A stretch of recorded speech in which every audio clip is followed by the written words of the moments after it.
How to start virtual wholesaling real estate. What's up? It's Justin Wilmot here. I'm going to teach you how to get your name on settlement statements like this. These are settlement statements. This is a settlement statement. This is a settlement statement, also known as HUDs, depending on where you're from, what state you are in.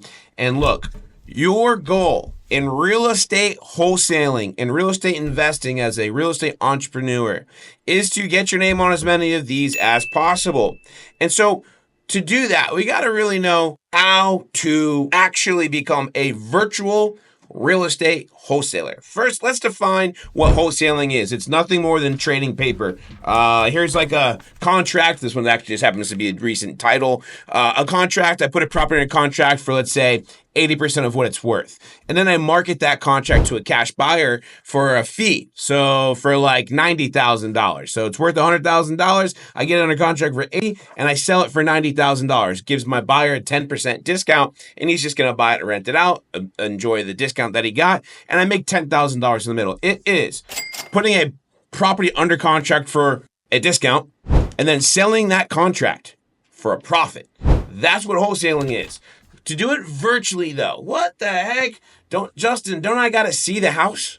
Don't I got to open the door and look at the condition? Don't I have to walk through the property and see like how it smells and the condition of the drywall and the floor and the roof and the HVAC system and the heating and the plumbing? You don't have to do all that? I have a question for you. If you're brand new, do you even know what all that stuff means? Do you even know what the price per square foot for flooring is in your market? Do you know what the price per tile is, or often called per square, on roofs in your particular market? Do you know what an HVAC system costs? Do you know paint? Do you know repair? Are you a general contractor? The answer is most likely no. I mean, I've done over 300 renovations, bought, renovated some from the ground up. I've been a builder, still am. And I couldn't tell you exactly what everything's going to cost because it's changing and fluctuating and so many things come up in fix and flip properties. So therefore, the number one concern that people think about when they say, I want to virtually flip houses and get my name on settlement statements like this and get paid is, but I can't do it because I can't see it because I won't be able to determine what the property estimate repairs are. And I have to laugh. I gotta laugh. I laugh at myself, guys. I used to say and think the same thing. But the truth is, I would walk through the properties. Look, I did all of my first like 30 deals, 40 deals were in Orlando, Florida. And I live on a little barrier island on the east coast of Florida called Flagler Beach. Orlando's 2 hours away. I would drive my butt to Orlando on extremely busy highways till 1, 2 a.m. looking at houses, marketing houses, opening doors, going through properties, all because I thought that virtual wasn't real. Couldn't be done. You had to touch the house, smell the house, look at the house. Nothing could be further than the truth. As a matter of fact, the truth is the less you do, the less you actually spend time wasting going to properties, the more you'll be put on settlement statements. And here's why. Because in real estate, there's only two things that matter. Number one, so here's how to take some notes. How do I become a virtual real estate investor? Number one, choose your first virtual target market. This will force you to do due diligence on real estate the way a pro does. Just trust me.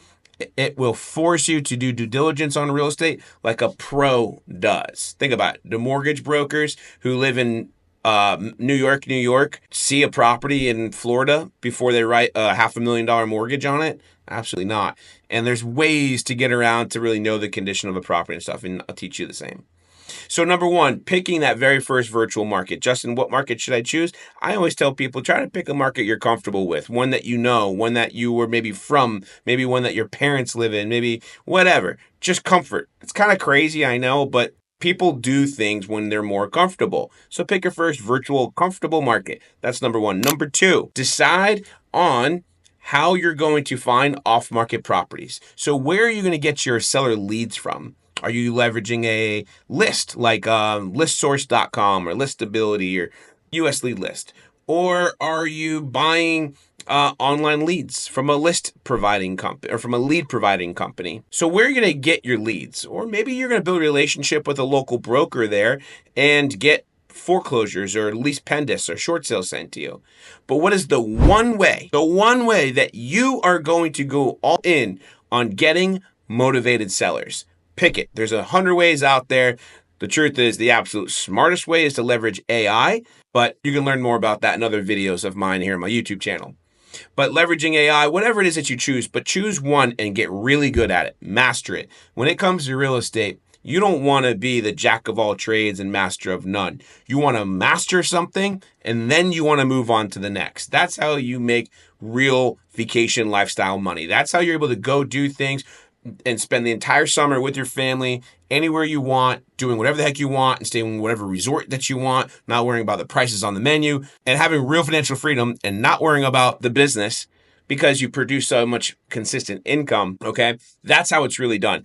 So now we have chosen our niche, right? So we've chosen the market we're going into, and we've gotten very clear on what kind of product we're going after. So let's just say we've chose inherited properties for single family homes, and we chose Orlando, Florida. Okay. So now what? Well, now we have to engage that seller lead strategy. Okay. And then number 3, build a buyer's list. If you are virtually wholesaling real estate, the third most important thing that you need, could arguably be the number one most important thing, is a really good cash buyer's list. What's a cash buyer's list? It is a list of a few, let's say a handful, and it's going to take you a lot of leads to get this handful, but a handful of landlords that buy and rent out properties, or for whether short-term, long-term, doesn't matter. And maybe 1 or 2 fix and flippers that you have built a really good rapport with, that you have vetted them, that they already own multiple properties, that they are professionals. They buy and sell real estate all the time if they're fix and flippers. They have renovated properties, built properties, and if they're landlords, you've looked up public records that they own dozens and dozens and dozens and dozens of properties. When you have a relationship with your at least 5, okay, phenomenal, legitimate, vetted cash buyers, now you have what's called the buying criteria. And the only thing you need to do is go shopping for them. So let's say one of your cash buyers is a landlord who only wants to buy in higher income areas that are, let's say, on a lake or on the water, because his goal is to buy the property and then do vacation rentals. So he wants extremely desirable locations that tend to be a little bit more expensive. And that's what you look for in your seller lead generation. And those are the sellers that you communicate with. Let's say one of your other buyers likes to buy really, let's say, cheaper rental properties that are like $80,000 and below. In the United States of America, it's kind of hard to find $80,000 properties, but they're out there. And they're in certain neighborhoods. But maybe that's what he or she is really good at, and it's their business model. So those are 2 extremely polar opposite, very different buy boxes, right? But here's the good news. Once you have that buying criteria, you now have all the power that you could ever need to be a successful real estate wholesaler, more particularly a successful virtual real estate wholesaler. And once you've picked a market, you've picked a seller lead strategy, and you have a list of 5 really good cash buyers, you can now start virtually wholesaling real estate. If you leverage AI, it'll become even easier for you, okay? But that's for another time, another conversation. But wholesaling real estate really doesn't not need to be any more difficult than that, because those are the truth at the core are the foundation principles that matter. You need a market, you need a motivated seller that agrees with you, that you can sign a contract with, and then you need to sell that contract. And then, like I tell you in all my videos, you need a really good title attorney that can facilitate the transactions so they can get your name on a settlement statement like this, net to seller. This one is $32,634.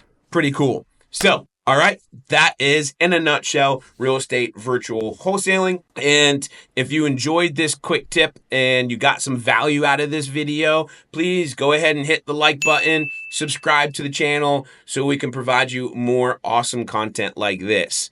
Looking forward to really just giving you some awesome information to help you become a successful real estate virtual wholesaler. Talk soon.